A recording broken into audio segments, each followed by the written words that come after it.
نبی علیہ الصلوۃ والسلام کی حدیث مبارکہ ہے، اس کو امام مالک نے لکھا ہے۔ اللہ تبارک و تعالی ارشاد فرماتا ہے،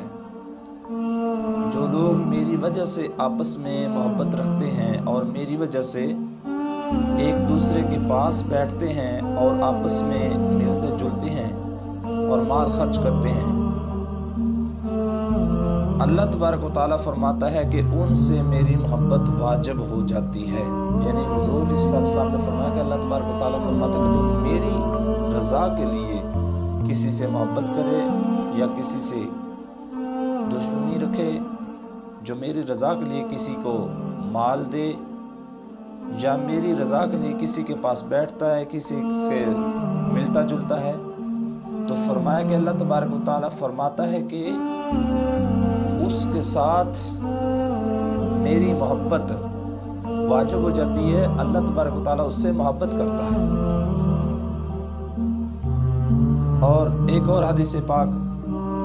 سنن ترمذی میں یہ حدیث موجود ہے،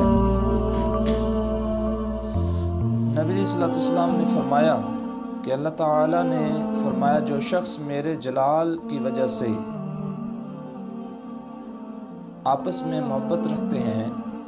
ان کے لیے نور کے ممبر ہوں گے، یعنی کل قیامت کے دن ان کے لیے اللہ تبارک و تعالیٰ نور کے ممبر عطا فرمائے گا۔